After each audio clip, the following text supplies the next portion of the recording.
You thought that I was playing in the past. Now I'm super fast, real raw, relevant. I'm also known as super bad, with a super attitude. If you don't like it, you can book a pass and be the first in line to kiss mine. Wait a minute, what I mean is I'm a lion, not a sheep.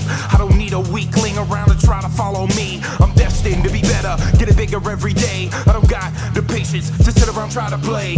Focus like an animal, king of the jungle. We good? My friends, welcome to the Revolution Podcast. I am Sean Whalen.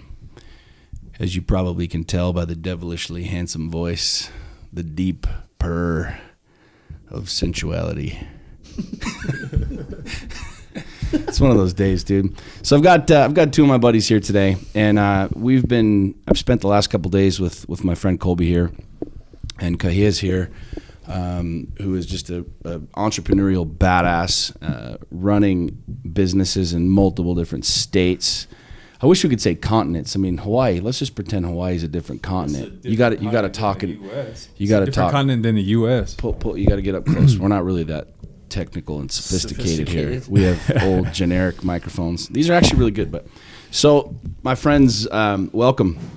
In contemplation of the podcast today, it's just cool how everybody kind of lined up and was here at the same time.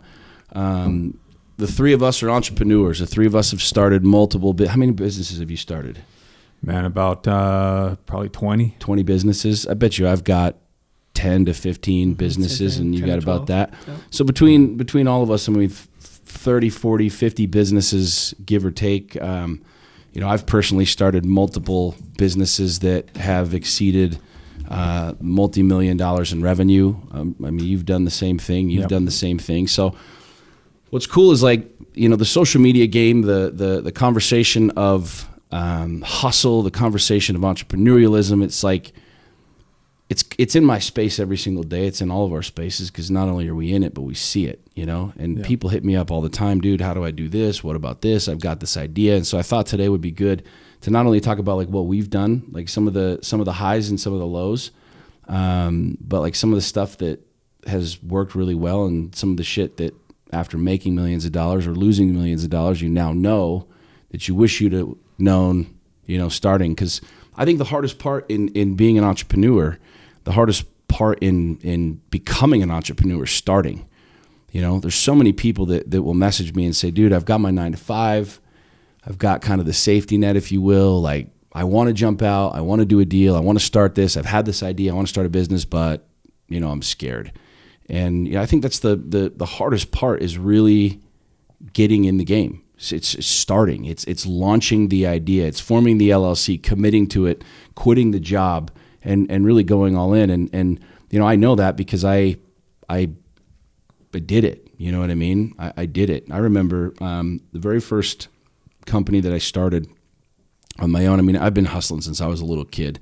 Gary Vee has this story about how he would pick people's flowers from their yard and then resell them the stuff. And I started a little business mowing yards, and I'd go charge my neighbors $5 to mow their yard, and then I'd pay my little friends, $2, and I'd pocket the $3, and everybody had, ice cream money. But I remember really not having a backup plan. I remember the first deal that I did where I didn't have a job. I didn't have a 9 to 5. I don't come from rich parents. Single parent home. Mom was working 2 jobs. I didn't have a dad that backed me with $100K or would bail me out if I failed.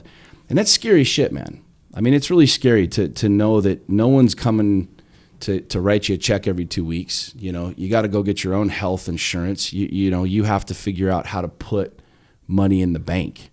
That's a scary proposition, but at the same time, it's thrilling. To me, it's a thrill being an entrepreneur.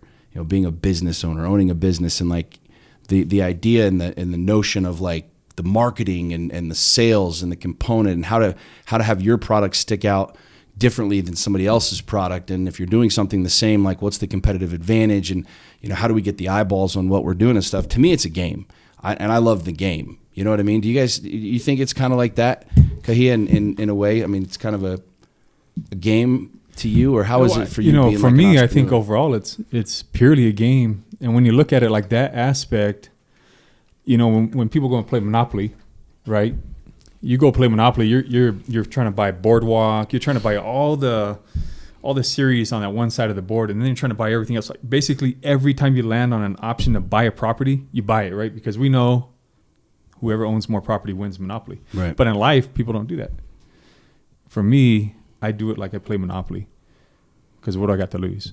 Yeah. I mean, I've lost a lot of money. I bet heavy in 2006, 2007, and then 2008 rolled around, and the rug was pulled out, the market crashed, yada yada yada, blah blah blah, whatever we want to call it. I lost millions of dollars. I bet at the wrong time, and so losing that money, if you will, or having my ass handed to me, that was one of the best experiences I could have had, because it taught me some shit that I wouldn't have learned had I just read it in a book or learned it at business school or whatever. So when you say, what do you have to lose? I mean, this is kind of an interesting concept, because a lot of people don't think this way, but what do you have to lose? You have money to lose. Mm-hmm. But the thing that's crazy to some people, and this is like, again, it goes back, all three of us have talked about mentality for so long. When you have the mentality of being able to create something, you don't worry about losing money, because you can create it again. Like I've lost money, and I know that I could continue to lose money, but I also know that I add enough value and put enough out there that I can continue to create money. And I think that's something that's really lacking in the marketplace, if you will, or lacking from these entrepreneurs, is that scarcity mentality where they get something, they hold on to it so tight, everything else passes by them, and they don't take advantage of opportunities. They don't roll the dice, if you will. I mean, you gotta bet. You have to put your money on something at some point in time. Having coaches, having mentors, having people that you look up to, that you talk to, hedges that bet a little bit, helps it make it a little bit stronger, a little bit smarter. But at the same time, a bet is a bet is a bet. And anytime you put your money into a marketplace, nothing's guaranteed. No one knew that, well, a couple people knew that the market was going to crash, and they made billions of dollars betting against it, right? But no one really had any idea that it was going to crash as big or as hard as it did. And millions of developers, millions of real estate investors, lost their asses. Mm-hmm. But at the end of the day, like, one of the things that was really powerful to me was when my coach, I felt bad for myself and I lost all this money. He's like, dude, you did lose millions of dollars. You did get your ass handed to you. But at the same time, you also flipped almost 4,000 properties. And so my mind was like, well, shit, if I did it once, I could do it again. Mm-hmm. And so I went from like feeling bad, feeling sorry for myself. And I know you went through the deal, lost a lot of money when the market crashed. But what are your thoughts around it, Colby? And I think, dude, let's unpack. You said a lot of stuff. There's a ton of things in what you just said. So the first piece is, I think there's a misnomer about starting a business that I use a term a lot called calculated risk. When you go through the process of wanting to start a business, why do you do that? What is driving you to do that? What market are you going to get into, and what are you going to do? It's not all or nothing. And I think that's one of the things that that nobody talks about. It's not like I have to quit my job tomorrow and hope that I can figure this shit out. Right. You don't have to. When I really went all in on my first side hustle that turned into a business with the Healthy Primate, was I took what was called a calculated risk. It was a software company at the beginning that morphed, and we found a group of people that had a problem. We built a product. I learned how to do the basic pieces of it while I had a day job that was very demanding in a family. I did that at night and on the weekends, and then we found the market was receptive. They started to trade cash for goods. Then I slowly became a math game, and I transitioned out. So there's a calculated risk when it comes to building and understanding that kind of what that process looks like. It's not all or nothing with entrepreneurship until you get into the business game. Then it's all or nothing once you launch. So understanding that piece and understanding how to take an idea from an idea into launch while you have a day job is completely feasible and okay. Oh, yeah. Right? Yeah. And I think the other piece that when you understand that money is a commodity, and you can get money anywhere. I can get a loan, I can borrow it, I can create it, I can get 14 jobs. Money is money is money is money. Money is the resource and not the ends to the mean. It's just another tool it's another arrow in the quiver, right? Mm-hmm. When you understand that money is the commodity, not the end goal is the service you deliver, your mindset flips. And just like all three of us right now, if you said, here's my wallet, toss it, I have no money, drain the accounts, you have 2 hours, what are you going to do? I guarantee each one of us could come up with a new idea and a new business in a market we've never been in based on our current basic skill sets to go create money. Right. So once you understand how to capitalize on your skill set, and even when you're up against the ropes, you know that you've done it once, and you can just do it again and again and again. Well, money's like water is the way I see it, right? So I'm either going to the gas station and buying water. I'm over here at Sean's office. I'm going to borrow water. I'm going to go get water from my house. You're getting it in different aspects. Sometimes you buy the money. Sometimes you borrow the money. Sometimes you already have a little bit of money, but it's always available. And people are too scared to go, well, I don't want the water if I have to borrow it. Well, I don't want the water if I have to go buy it and pay it back later. I only want the water if it's at my house. If it's coming out of the faucet. But if you were thirsty and you're dying, you wouldn't really care if you're borrowing water. It's a great analogy. Dude, it's a great analogy, and I've used something similar to that, and I think, you know, to kind of, I want to talk about this and then talk about mentality. And really what I want to do at the end of this is I want to give everybody practical application of, like, if you're wanting to start a business, or if you're like new in the business, like, I want to give them practical shit that the three of us do every single day as entrepreneurs. But, you know, I there's a mentality that comes along with working for yourself and or starting a business and or being an entrepreneur or business owner, whatever the fuck you want to call it. I mean, you know, Gary V's talked about that. You know, business owner versus entrepreneur versus hustler. I mean, I don't know that there's a real definition. All I know is that as an entrepreneur, you're starting your own business. You're doing your own deal, right? Whether that's with partners or whatever. But, you know, a lot of people have a real big hang up with money. And I don't think it's just in the business world. I think people just have a big hang up with money, period. There's a scarcity mentality. And there's a couple different reasons that I see. One of the main reasons is we're not taught about money. We're not taught about money as little kids. We're not. I mean, we know that we go get an education and then we go apply, and someone will pay us a certain dollar amount based off of our skill level or our education level or our qualification level, you know, for a job, and we're going to trade time for money or a direct deposit or whatever it is. And what's really interesting to me is as I've made millions of dollars and lost millions of dollars. That was one thing that I've always said, which is if you took everything away, I'd have it all back in 6 months. And it's not an arrogant or a presumptuous thing. It's simply the mentality of knowing that the value add is what generates that money. But I've always said this to people. And I think if you get something from this, my friends, if you're already running your own business, if you're an entrepreneur, if you're a young hustler and you want to start something, think about this for a second. Like if you had a child, okay, and this is an extreme example, but this is real. And it really boils down to the tenacity that we have and that other entrepreneurs and other business owners have that are successful. If you had a child and you knew that if you didn't come up with $100,000 by 5 o'clock today, your kid was going to die, what would you do? And you ask people that, and 99.9% of them would say, I would rob a bank if I had to. I would do anything I had to do to get that. Yeah. Well, if you treat your mind and or your idea and or your business with that same tenacity, you know, so many people say, well, I don't have the money. I don't know how to get the money, right? I don't have rich family. I don't have whatever. If you have that same tenacity, if you think about that for a second, it's a morbid thought. Like I would do anything. I would do anything to save my child. And so many people are like, oh, well, I wouldn't do anything immoral. Bullshit. You'd rob a bank. You'd steal it. You'd do whatever you had to do. But that idea and that concept, I think, is what has helped me on those dark days, on those days where a deal doesn't happen, something goes wrong, or I'm trying to start something and it's like roadblock after roadblock after roadblock. Like that tenacity of saying, this will not fucking fail. I will have this money by 5 p.m. I will do this. You approach a business that way. You approach your idea that way. You approach your startup that way, and you cannot fail. You cannot fucking fail. I've shared that with people that come to me that say, hey, I want you to, coach me or come in and consult for my business. And I tell them how much it is. And they're like, oh, it's a lot of money, whatever. And I'm like, well, the problem is you have a problem that you don't know how to solve. We see it. We look at the numbers. We read, the spreadsheets, and we know that this is happening. So the question is how bad do you want to change that? Do you want to change it bad enough that you're willing to do anything by 5 o'clock to be able to save your kid? Or is it, well, maybe not. Who knows? We'll see what happens. I think if you really shift your mindset to this mentality, like what you said, water, you got to drink, man. Or else you die. If you don't drink, you die. If you change your mindset to look at your idea, your business, your startup with this will not fail, I will do this by this period of time, you can't fail. Mm-hmm. You know what I mean? The thing is that people will use, I can't afford as an easy answer, right? Mm-hmm. That's an easy answer. It's a no is an easy answer. You don't have to do much thinking into that.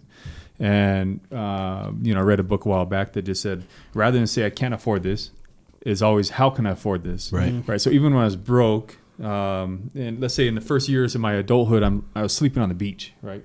Broke. And it wasn't like, oh, I can't afford that. It was like, man, one day I want to have a Ferrari, or one day I want that big house down the road, or one day I just want a car. That'd be cool too, right? One day there's one place to sleep. A bed. But it was like, it wasn't, oh, I can't afford that. It was like, how am I going to be able to afford that? Yeah. So talk about that, dude, because I know your story, and some people listening probably know who you are, and just, with you and I hanging out and stuff like that. But talk about that, because I know,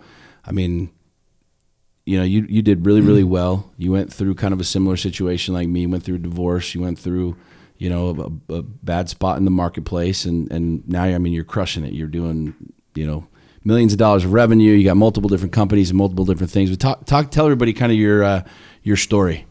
Well, I'll rewind back. So about 22 years old, I was sleeping on the beach for a few weeks. Moved to Hawaii, didn't have a place to live, but I knew I wanted to live in Hawaii. And, I hustled. I had my education. I wasn't in college. I dropped out of college earlier. If we rewind before that, I was kicked out of high school and then had to figure out high school afterwards.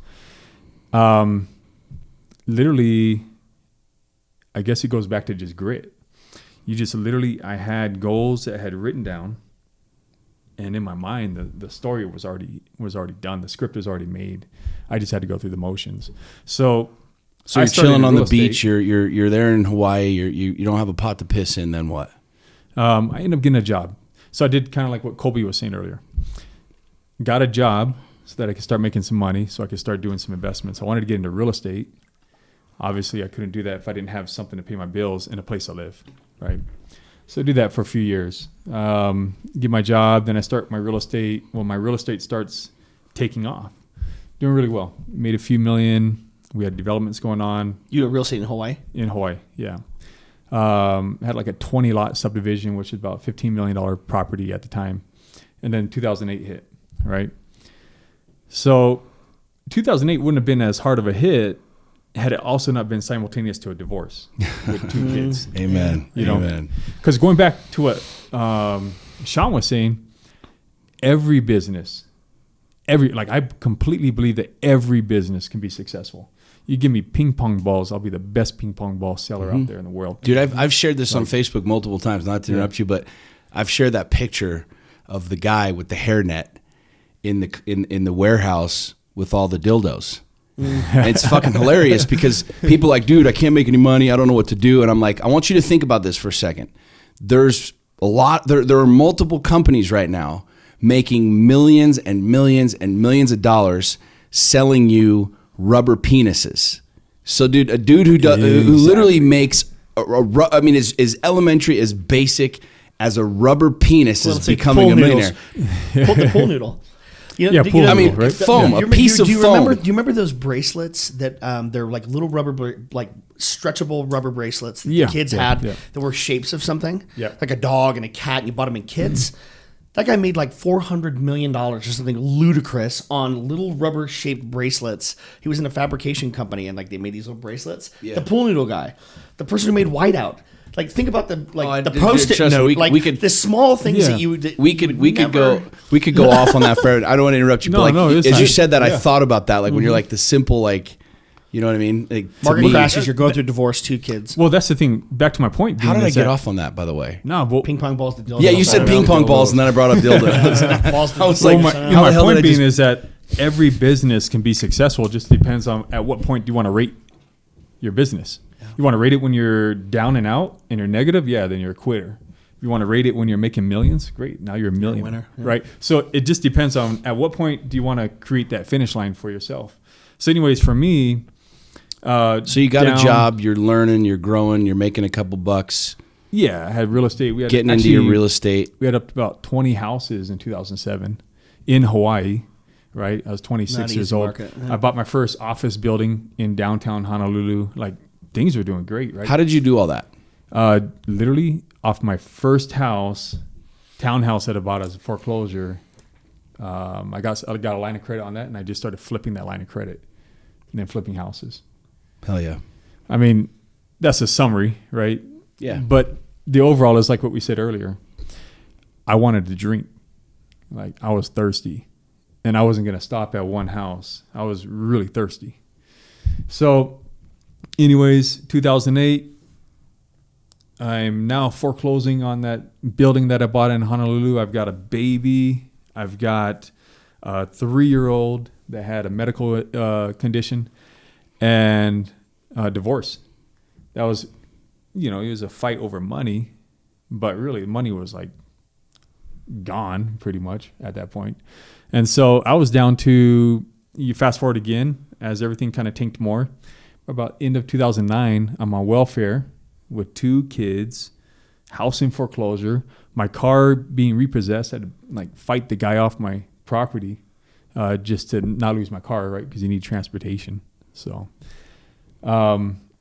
and one day the electricity gets cut. And so I'm sitting there in my house with candles, just like this. We put a tent up over my bed. I'm telling my kids we're camping, right? I'm like, we're camping, boys. And I put, I took an extension cord and had my refrigerator connected to the extension cord, and then had that all the way to my neighbor's house, over my wall and over to their house, right? And I was sitting there that night, and that's when I finally broke, right? Because you're just charging, right? And a good entrepreneur, we get so many things that happen to us, and we're so used to just putting out the fire. Okay, we'll put out that fire, put out this fire, put out that fire. Well, I was putting out so many fires, and I got to that point where I just hit that wall, and I was like, what do I do now? For those few days that my electrical was out, now, I had a baby son, right? Just about a year old. So he's still on milk and everything. And we, those that bottle feed, I was feeding him Similac milk. Well, I would put the bottles on the windowsill of my house during the day so that the sun would come in and would warm up the water in the bottles. So there's like 9 bottles in a row, right? Well, about the 3rd day or so of doing that, because I didn't have a microwave, it was like a rainy day, right? So the bottles are cold. So now, like at 1 a.m, my son wakes up, and usually I feed him, and I go to feed him with cold milk. He didn't want it. He spits it out and starts crying. And that moment it hit me. And I was like, man, crushed. I started crying. I'm looking at my son. I can't even feed him. And I think when I got to that point where I realized I couldn't even feed my own kids, that I was crushed.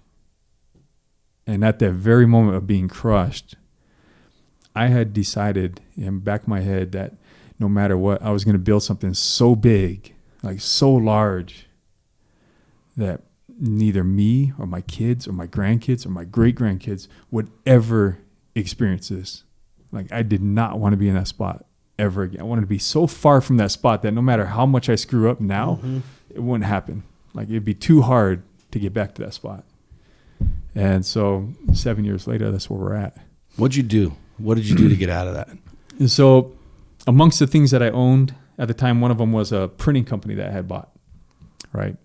Printing company was down to like 1 employee at the time. And I would go in there and try to help out, but literally I was literally waiting for that employee not to show up to work so that I could close the shop. But the dang guy showed up every freaking day, and he would sweep the floors because we had nothing going on, right? And I felt bad. So then at that crushing moment, that night that happened to me, the next day when I decided to make some mission goals and what am I going to do here, I was like, look, this guy is so freaking loyal to coming to work. Even when there's nothing to do, he'll just show up and he'd be there. And even though if I wasn't there, he's cleaning everything. He's there, Vietnamese guy still works for me today. And I was like, if he was willing to do it, even though we had about 9 employees the past year, everybody bailed. And everybody kept telling him, bail, man. There's like, the guy can't even pay your payroll. And it's true. His last 2 checks bounced. He kept coming to work. And I was like, well, if he's not going to fail me, I can't fail him. So I rebuilt the printing company and built it back up, started getting some cash flow. And then from there, just went right back to my investments in real estate. And from there, we've just kind of branched out into multiple investments and businesses. And it's been a ride. It's interesting to me that, like, it's not a matter of like if shit's gonna hit the fan. It's like when, for every entrepreneur. Like, I don't know very many guys that, unless you're like a total trust fund baby and have, you know, millions or billions in the bank, that you haven't had like that dark night, right? Yeah. I mean, there's that turning point, that tipping point, if you will. Or even a couple of them. Yeah, I mean, sometimes it's a think couple of them, man. Yeah. 2 like major turning points for me that were very similar. I was on prepaid electric, where you had to buy, you had like a card, and you could put the card, like you go down to like the gas station, and you like or the grocery store, and put money on the card, and it had a machine that ran the power, and like I get down to my last 50 cents, and like try to like put power, and it's just my daughter and I. But then where I'm at now, like that's a major freaking like turning point.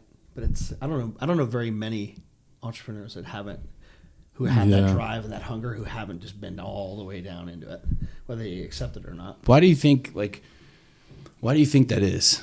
I think for me, the analogy is like a pendulum. And this is how I think of it, like a grandfather clock, right? I feel like nature has a balance in all things. We know that, right? There's always a good and there's a bad.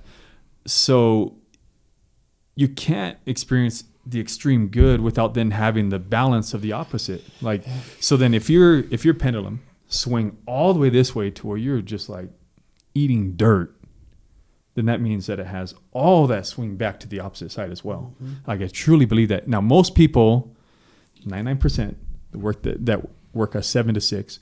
People say 8 to 5 or 9 to 5. It's really like a 7 to 6. They're like right here in the middle. They don't want to go this way. They don't want to go that way. They're too scared about anything, so they're stuck right here in the middle their entire life, and I feel like they never get to live. Yeah, I agree. And I think you need to swing this way so that you can swing all the way this way. I mean, for those that are like in a bad marriage, they swing all the way this way. So then what do they get? At some point, maybe they get divorced or whatever, and then they get to come way back over this way to an amazing relationship. Everything has their balances. It's like that with everything, man. Like what we talk about with, in Lions Not Sheep with Core 4, your body. I mean, you get so far out of shape. You look at the pictures, you're like, dude, I was a fat ass. You're at the beach with your kids and you're like, who the hell was that guy, right? And that's like your trigger to shift some shit up. Or with your relationship, it's like so bad that you get to that side of the pendulum where you're like, dude, we got to change this thing up, or business or whatever else. I mean, I think one thing for me is I believe that experience is far more valuable than we give it credit. And what I mean by that, and anybody listening to this who has lost, who has been down, who is this, who is that, you're far more qualified. You're far more knowledgeable than some cat sitting at Harvard University learning business strategy. Definitely. Like, hear me out on this. I'm not knocking education. I think college is a waste of time unless you want to be a doctor, a lawyer, or an accountant. Everything else, I mean, whatever. But when you stop and think about like the economic lesson that I learned losing $12 million, like personally guaranteeing over $10 million worth of loans in 2006, 2007, as the market was booming, as we're going, like I wouldn't know what I know now. And they don't teach this shit. It's not taught in school. It's not taught in college. I think about, my buddy Andy Frisilla, who, if you don't listen to his podcast, listen to his podcast. He's a badass. But he talks about how he was, sleeping on a mattress, stained with piss in the back of his store when he started, Supplement Superstore. And their very first day in business, they made $7. Now the dude's got $10 million worth of cars in his garage and, Lamborghinis and Ferraris and anything and everything you could ever want, flies on private jets. And people see that, but they don't see like what he went through. They don't see the bottles on the window. They don't see, me moving out of a 9,000 square foot house into a, 1-bedroom townhouse condo, like going from 171 employees to 0. Yeah. Like I had 171 employees at the heyday doing $1 million a week in sales to 0 employees. Like no assistant, no anybody, and I think the fortitude, like that, I mean, that's what forges you. We talk about this and you read it in the self-help books and whatever, that shit is what forges you in the fire. Because I mean, guys like us, guys like Andy, I mean, you could strip everything away. You could take everything away, and in a matter of a very short period of time, you'd have it back because you know how to do it. You've been forged in the fire. And I think there's a lot of people that listening to this, maybe you've been an entrepreneur, maybe you've lost, maybe you ventured out and lost and got your ass handed to you. That's part of the lesson. That's part of the experience. And it's hard for some people because they get mocked, they get laughed at. I mean, I remember going through my bankruptcy and I went in the morning at 10 a.m. in the morning and I had a bankruptcy hearing. And I had to get in front of the judge, and we showed the assets. We went back through my bank statements like to when I was in my early 20s, right? And that afternoon, I had a photo shoot with a magazine for another company that I had, which was exploding with growth. And the balance of like both of those worlds and both of those experiences it's heavy, but at the same time, I would never, ever, ever trade that experience for all the money in the world. I mean, there's not an Ivy League school on the planet that could have taught me what I learned over those 2, 3, 4 years of being at the top of the mountain, going to the bottom, and then saying, all right, what did I learn? What did I do? And realizing that I did build something and I could build it again. And that's what I love about what you talk about your printing company and the whole thing. But what would you say to people right now listening, guys, girls, young, old, I don't really care, who want to start their first deal, who have an idea, who have a passion, and it might be in a competitive market. It might be I want to start my own insurance company. I want to start my own mortgage company. I want to take my little gizmo whizmo gadget and try and figure out a way to like the floaty things or the dildos or the ping pong balls or whatever. I got a dildo idea that I want to take to the market. What would you guys say would be the very first thing if you were starting a new deal, starting a new business? What would you say would be like your top 1 or 2 things that people should do, like without question, like that you guys would do right now? Simple. Keep it simple. I'd simplify your idea. Don't go too over detailed on everything. Most people, actually, I'll say the number one thing, start it. To do it. Now. Yeah. Most people try and get like the raddest looking logo and the best looking website, and I got to have business cards and letterhead and all this other bullshit. I started a petroleum servicing company. Now I don't know anything about gas stations or gas or oil or anything like that. I knew nothing, right? I started this petroleum company last year, literally over a phone call, so that I could get the contract for it. Hired 20 people off Craigslist I'd never even met before. We showed up to our first project the following Monday. So this is Friday, Saturday we hire, Monday we show up. I meet them all at my office first real quick so I can get their names. And then we go over to the client and I act like I know them all, and they go and rebuild this whole gas station, right? That company now has almost 40 employees. We service the entire state, all 3 refineries in Hawaii, and it's just a multi-million-dollar company. Now, if anybody's listening, listen to what he just said. Found a niche, needed resource, found the resource, showed up and did the work. So how many business cards did you make before that Monday? Nothing. How many did you file? Nothing. How many LLCs did you have, or how many websites did you have? Nothing. Did you have your car wrapped with like your logo? Did you have letterhead? Or a really fancy logo? Nope. So you just basically said, all right, I'm going to do this. We weren't even licensed. Phone calls. So on Craigslist, I was like trying to hire someone that was licensed. So point number one, I couldn't agree with you more. Start. Like what else would you say? So literally start. And some people say, well, where the fuck do I start? You fucking start. If you have an idea, I mean, literally, like if you have a product, you find a buyer. If you have, I mean, that's really what it boils down to. Where do I start? Well, what's your thing? If you want to sell insurance, go find somebody that wants to buy some fucking insurance. Exactly. If you want to sell cars, go find somebody that wants to buy a car and sell them a car. If you want to start a petroleum thing, if you want to start anything, selling guns, selling laptops, selling freaking tables. I mean, you go find somebody that wants to buy a table and you sell them a table. I mean, it's literally that simple, but yet incredibly complex to so many people. You've heard this. Every business ever from Adam and Eve and the Apple to Apple Computer fall into this bucket. You find a group of people that have a problem. You create a solution to that problem. You validate that it actually works, and then you sell it to them. That's it. That's ping pong balls to petroleum. I mean, it's the and same. dildos. And rubber People wieners, want rubber wieners. rubber I mean, it's just what it is. You know, it's as simple as that is. I think there's something really profound about what you said. I found there was a niche and a need. I knew nothing about the industry. Most people, I've asked this question numerous times. How many of you have had an idea and then went on Google and found somebody else doing it and you stopped? I have. Tons. 100 times. Until I switched the mindset of saying, oh, that means that there's a market. That means that people are out there doing it. Oh, and if I look on the right side of Google and I see another set of listings, those are ads. That means that people are paying to be in that same market. That should get you excited that there's already a series of people that are buying what it is you have an idea for. So the fact that you found a niche, hired people, showed up within like a 3-day period. I mean, there's a ton of grit, tenacity, commitment. Hey, we had no idea. I had no idea if it was going to work. But I was like, yeah, but you did it. You risked it. What's the worst case, right? That's right. yeah.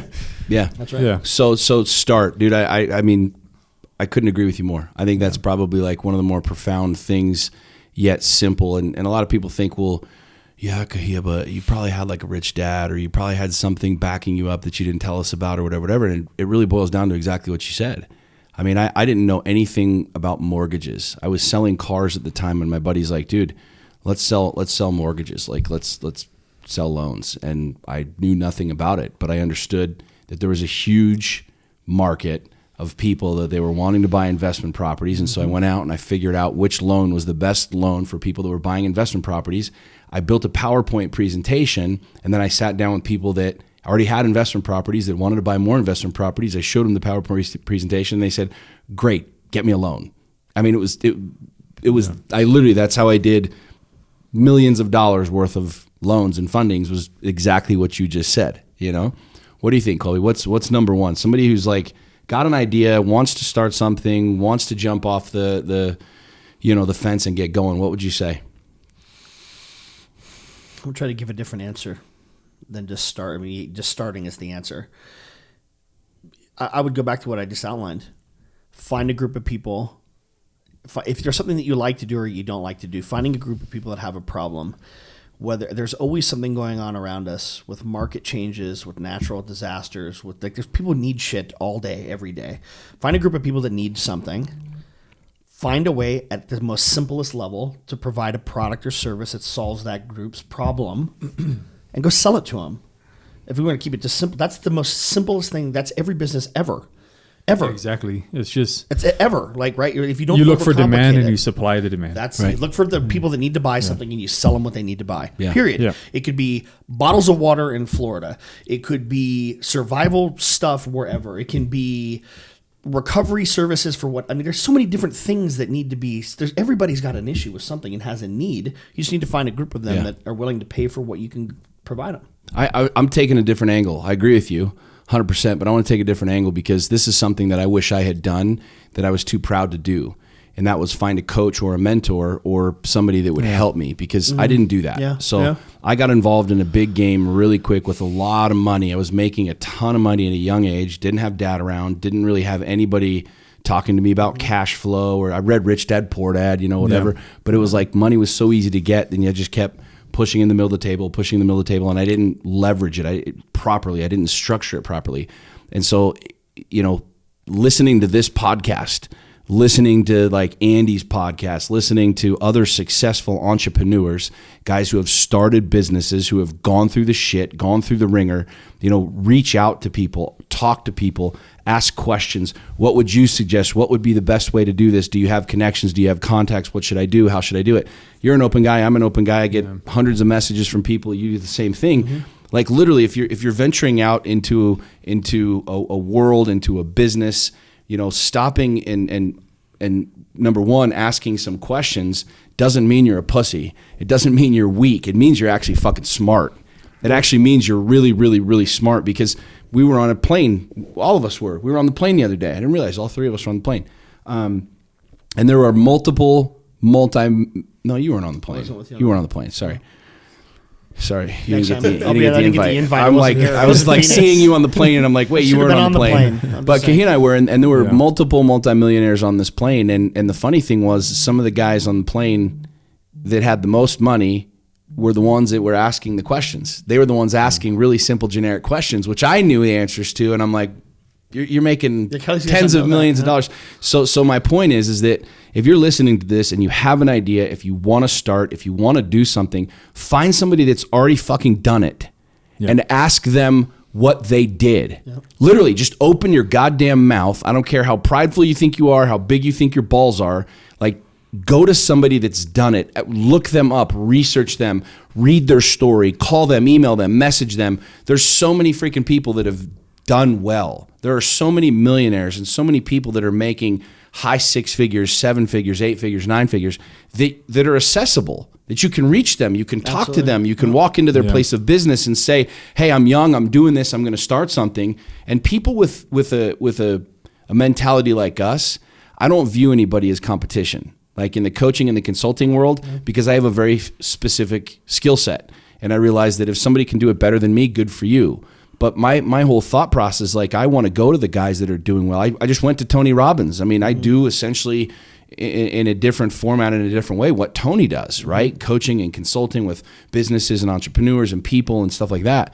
But I want to learn from the guy. I want to know what he does. I want to know how he does it. And so I think a very, very, very crucial piece to anybody that's either starting a business or in business or is an entrepreneur, and it doesn't matter what level you're on. If you want to keep moving up the ladder, find somebody that's on the next rung and ask them how to get to that rung of the ladder, and they're going to share with you the blueprint of what they did right or what they did wrong to help you get to that next rung. I think without question, like if I was to go back, do everything over, start something, and if I was going to go start a cell phone company or whatever, I'd go find somebody that was in the cell phone business, and I would figure out what they did, how they did it, what they did right, what they did wrong, because all that takes is my time. There's no value risk to that.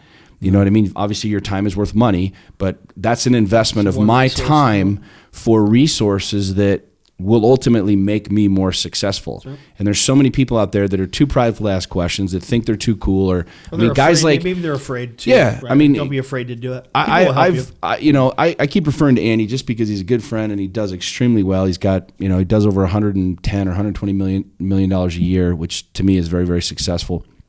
But the dude will answer anybody's question pretty much any time, and I'm the same way. He's very accessible for sure. People ask me questions all the time on social media, and what about this and what about that, and I have no problems answering it. I shoot them back answers and direction and things, and whether they use it or do it or whatever else, it's completely up to them. But my friends, it's not hard to start something. You just have to start. You got to have the tenacity, the drive, the desire to drink the water, the grit, and ultimately the ability to know that you're going to get laughed at. You're going to get mocked. There's going to be people that are going to tell you that they're going to fail. And 99.9% of those people are people that have, one, never done it, or two, have failed and they never came back. Or worse, they gave up and never started. Because that's Stay something. with Tony for a minute. Tony Robbins says something completely profound that is absolutely true. Success leaves clues. Totally People that are agree. successful have a blueprint for the things Totally that they've agree. done. It's not that you follow that exact blueprint, but the blueprint that works for you and your niche and what you're doing, success absolutely leaves clues. I 100% believe it. I couldn't agree with that more because, the clients that I work with in coaching and consulting, the businesses, I'm going down to Vegas this week to go meet with a guy who's doing high 7 figures, almost 8 figures, and he wants to figure out how to double his business. He wants to figure out how to grow. And there's multiple different components to it that we've looked at, and I decided like this would be a good fit and I could help him do this because it's what I've done in business and so on and so forth. But it's interesting because a guy like that, you would think, he has all the answers, right? Yeah. But guys like us, and being around us more and more and more, being around other successful entrepreneurs, I'm learning that they understand that what you just said is very, very simple, is very profound, but it's also the path of least resistance. Like the idea of friction, the idea of grinding. This is why I don't necessarily agree with Gary on everything that he says, because the idea of grinding, that's not a pleasant thought. Just think of the word grind. Yeah, you think of friction. You think of nobody wants that. I want ease. Doesn't feel good. I want flow. Yeah. I'm not really interested in grinding every fucking day. Yeah, for sure. I want peace. I want smooth. I want progression. I want growth. Now there's friction. There's friction doing that. There's different things that go on with that process. But if you think about it, you started a petroleum servicing company. If I wanted to start a petroleum servicing company, I would go to you and say, how did you do it? What would you say that I should do or shouldn't do? If you think about a guy who's a small to mid cap business, a guy who's doing $5 million, $10 million, $20 million a year, who says, I want to go to the next level. He's not a dude that just goes to Google and says, all right, I'm going to grind this thing out. Yeah. He's going to hire a consultant. Yep. He's going to hire a coach. He's going to bring somebody in who's got an expertise or a skill set in that and pay them a lot of money because they realize that they're going to get there faster. Mm-hmm. And that's something that I think is really important. You know, this is not really applicable to some of the startups, the guys that are like trying to go from zero to their first million, but guys that are in the, 1 to 5, 5 to 10, 10 to 50 million kind of $1 million range. Those are guys that get it. They realize that time is money. They realize that efficiency is key. I mean, this is the quicker you can get in and out of a project, the more money you can make and the quicker you can get on to the next project. But if you drag and grind and grind, now you go over budget, now you lose money and now you're missing out on other deals. Mm-hmm. And so a guy like you would just come in, or a guy like, my client in Vegas that says, I want to double my business. And I realize that I'm not doing very many things. He doesn't even have an online. I mean, he does nothing online.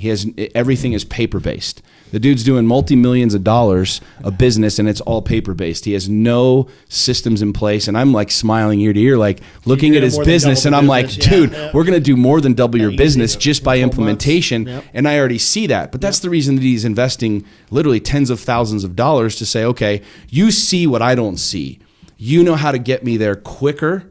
Yeah. And more efficiently. So those who are listening to this that are in that small to mid cap space, somebody like me who was growing really quick, really big, didn't want to ask for any help, didn't want to like go to a business strategist to help me figure out how to create more efficiency in the business. You're going to continue to grind, and at the end of the day, the guys who are really, really, really growing and expanding bring in other people that have an expertise, have a skill set, or have experience in what it is that they want to achieve. We'll put bullets on this. Let's summarize this if you're listening. Start. Okay, start. Yep. Find a group of people that have a problem, provide a solution. And when you get to a level of kind of momentum and you're moving, find somebody that's done it, right? That's a great summary piece. And think of every single athlete and anybody that you would love to look up to, whether it's an actor, an actress, it's a business owner, whatever. Whatever it is you enjoy and somebody you look up to that's outside your sphere, every single one of them has hired somebody to help them perfect their craft. Mm-hmm. Nobody's done it alone. Nobody. There's not one person that you could say, as God-given talented as Jordan was, and as many times as he was on the court, he still had Phil Jackson. Like everybody has like that level of. That's push. The problem with society. Society is my brother will go hire, or his mom or his wife will hire some ballet instructor, special instructor for their daughter, right? Or somebody else will hire a tutor for their kid. Or whatever it is, right? Sports, everything. But also when it comes to money or business or your mind, I got this. I got it. Yeah. Mind or body. I'm not gonna, I'm not going to talk to anybody. Well, I'll figure it out. That's bad. Like, let's not talk to somebody about money. Yeah. It's an interesting thought because I see that every single day as a guy who coaches and consults with companies and entrepreneurs and business owners. We spend so much time and energy and money on so many different things. We'll hire a ballet coach. We'll hire a piano coach for our kid. We'll hire this. We'll hire that. We'll hire guys to come do our lawn. We'll do whatever. But when you say, I want to get better in business, or I want to grow, or I want to scale, or I want to put systems or automation, the last thing you want to do is do that. You're like, oh shit, let's do it within, or somebody comes along and says it's 30,000, 50,000, 100,000, whatever. There's so much resistance to that. Yet most of these people too, the same thing. And this is again, whether you've gone to college or not, some people have spent 50, 60, 70, 100, $150,000 to go to college. And here they are, middle-aged, 30, 35, 40. They don't have the skill set that they need to take their business to 7 figures or 9 figures or 10 figures or whatever else. And they're like so resistant to bringing someone in or hiring someone, yet they spent 4, 5, 6 years in an institution paying money to be taught what to do. And now here you are in the game, playing the game, involved in the game, and you're completely resistant to that. It's fascinating because what you said, Colby, is dead on. You show me a professional athlete and I will show you somebody that has multiple coaches. You show me an actor or an actress or a singer. Like every singer has a singing coach. Multiple. Every musician How many has fighters do we know? Like MMA fighters, like talk about a coach. A buddy of mine, CB Dalloway, or Ryan Bader, who's the current champ in Bellator. He has 4 different coaches to 5 different coaches: dietitian, strength and conditioning, jiu-jitsu, boxing. A coach for each discipline. Mm-hmm. Yep. And but in business, what do we do? Right. And what I need help with finance. I need to understand how to better manage my money, because as soon as I get it, I spend it. There's got to be a better way. It's how do I leverage lines of credit? Like, when do I get a line of credit? When do I go into debt to reinvest? Like, I'm not good with that stuff. I know that's not my competitive advantage. That's one of my favorite words, competitive advantage. You go into business because you've got an idea and you're really good at something, whatever. Is it speaking to people? Is it graphic design? Is it product development? If your competitive advantage is not money management, hire somebody. If your competitive advantage is not marketing, hire somebody in marketing. If your competitive advantage is not social media, you hire a social media guy. What is your competitive advantage? And then fill the holes with great players around you. Well, right? and what's we can really go so many different ways with this. No, that's what's beautiful. Is this is a conversation about entrepreneurialism. It's about business. It's about growing. It's about starting. It's about once you start, then what? Then how do I grow? How do I scale? I mean, we could spend hours and hours on each one. But if you think about the coaches, I was with a buddy of mine last night. At his house, sitting around talking, and he had just had his ACL replaced or had knee surgery done, and he has to go back in because he's had so many knee surgeries. He played college football, went and played the pros, football player, very successful, very well-to-do, entrepreneur, tons of money, got a McLaren parked in his garage, and, the whole thing. He's temporarily, by what we look at, extraordinarily successful, but he's like, I went and had Tiger Woods' doctor do my knee because I've had so many knee surgeries that like now they actually can't do any more surgeries on him because there's nowhere to put the screws and the plates. And he's like, it's kind of like, actually he explained it to me last night. He's like, imagine if you put like 50 holes in your wall and then you want to hang a painting on there. There's nowhere to put a painting. He's like, I literally don't have anywhere to put my tendons and everything else. And so he's like, I didn't want to fuck around. So I went to the best. Yep. And if you think about it, whether you're not weak, but want more in sales, or you want more in marketing, or you want more in systems, or you want to figure out how to deliver your message on social media, find somebody that's already doing that shit and then hire them or talk to them or consult with them or mentor with them or whatever you can get, whatever you can do. But dude, for the love of everything that's sacred, the thing that people invest the least in is themselves. Yep. Invest in yourself, man. Go to seminars, go to workshops, hire a coach, like spend time. The dividend to that, and I've shared this with people time and time again, they don't see it. Like this guy hiring me and bringing me in and me realizing he'd be a good client for me, like doing what we're going to do with him this weekend is an infinite return. Now think that through for a second. When you go to college, you learn something that will be with you for the rest of your life. Mm-hmm. If you hire a coach or a consultant to scale your business or grow your business, you're not just doing something for a day that's going to create revenue for 6 months. You're talking about an infinite return, a skill set, a way to do business, going from paper to automation that will go with him forever, because we're not going back to paper. No. And so when you stop and think about your mind and growth and learning and expansion, the more you can do that, that's an infinite return. Yep. It's an infinite return. Eventually you buy a new car, the wheels are going to wear out, the tires are going to wear out, it's going to break down, it's going to be old, and you're going to have to replace it. Your mind is there with you forever. Knowledge and experience, man. Your knowledge is going to be with you forever. The shit you invest in today, the seeds that you plant in your mind today will be with you 20 years from now, 30 years from now, 50 years from now. Your grit, your tenacity to start the petroleum company, knowing what you did wrong, knowing what you did right, it's going to be with you for the rest of your life. Yep. Yeah. Exactly. Well, we could go on and on and on. I appreciate you guys. I mean, my friends, if you have questions wherever you're listening to this or watching this, make a comment. I mean, talk to us about it. Hit me up. Hit Colby up. Hit Kahia up. Through social media. But at the end of the day, I love doing what I do, man. I love being an entrepreneur. I love owning my own businesses. Yeah. I love the risk. I love the fear.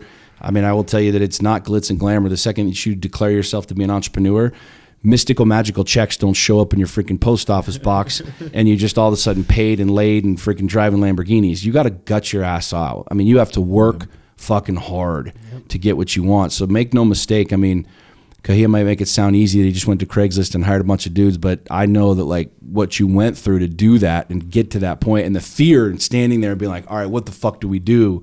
Those are 22 Blood, hour sweat, and tears. Those are 22-hour days Yep. making sure that shit happens, right? And now all of a sudden you do that, and here you are with a multi-million-dollar business. Yeah. So don't be afraid to work hard, my friends, because that's the measure of the man, if you will. That determines how well your company is going to grow, how long you have to be in business, and ultimately how many people know about you and want to do business with you. Any final thoughts, my friends? For me, final thoughts are just if you're going to quit in your business, make sure you're quitting when you're successful. Don't quit early. What was that noise? Whose phone is that? Is that your phone, bro? It's like marching. Any It's like, final last words? whatever. It's like, Yeah, his phone's going bananas. Colby, any That final was thoughts? my club music. Final going on. thoughts. I think there's related to kind of where I'm at in my journey is step into the fear, because that's where the greatest growth starts to come. You kind of run and hide and you lie and you think things are good and great, even when behind the scenes they're not. And you're going to go through ups and downs, and it's being able to embrace that side of it and understand that there's great strength in the fear of the either unknown, and then acknowledging that you don't have the answers, because you're not going to have the answers. I agree, man. I mean, talking about the pendulum, the reason I can appreciate the light is because I've been in the pitch black. Yep. The reason that I understand the power that's generated in the pitch black is because I've been in the pitch black. I've been on that. I've had my own night where the bottles aren't warm and they're chilling on the freaking window so cold. I love the motorcycle reference, dude, of lean into it, right? Like, you just got to lean into it. Like, how do you take those turns? When we were on our trip up through Montana, it was like I remember us talking, and we got into a discussion specifically around business or relationships or, like, really heavy shit.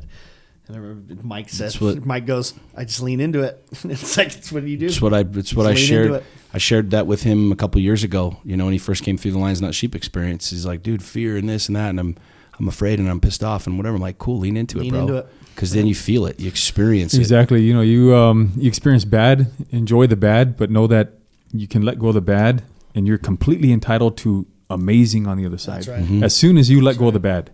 Yeah. Don't live there, man. Experience it, feel it. I think what you said earlier, Kay, is a huge thing, man. You got to start. So many people are paralyzed with fear in starting, and we look at these moguls of business as like, oh, well, it just mystically, magically happened. Apple started in a garage. Harley Davidson started in a garage. I mean, many of us started in a garage or a basement or mom's basement, eating Hot Pockets and coming up with an idea. And the next thing you know, we're freaking in, luxurious offices or this, that, or the other. There's a book, a great book that I would reference by a gentleman by the name of John Acuff, Jonacuff. It's called Start. Go pick that book up. Good book. Yeah, it's a good book. So my friends, start. Find people that are doing the things that you want to be doing. Talk to them, converse with them, hire them, scale your business, grow your business. Find people that have been doing what you want to be doing and pay them money to teach you how to do it. It's the path of least resistance. It will get you quicker results. It will get you to the finish line of wherever you want to be so much faster, so much less expensive than going at it alone and trying to chart new territory, because candidly, nothing's new. Everybody's already been there. They've already done that. They've already made it. They've already lost it. There really aren't too many new inventions. Nobody's reinventing the wheel. We're just figuring out ways to make it go faster. Right. So find people that can help you along the way. Don't be intimidated to hire them, to spend money, to spend time, and have some grit, man. Put your ball. I like to say, just put your balls on the chopping block, because it's the way it works. So, my friends, thanks for listening, fellas. Thank you for coming on, being part of the great and grand Sean Whalen Revolution podcast. This is the greatest podcast ever to be podcasted. Ever to be podcasted. In the history of broadcasting. In the history of podcasting. Save it. On the world wide webs that Al Gore created. Boom. So, all right, my friends, we're out. Peace.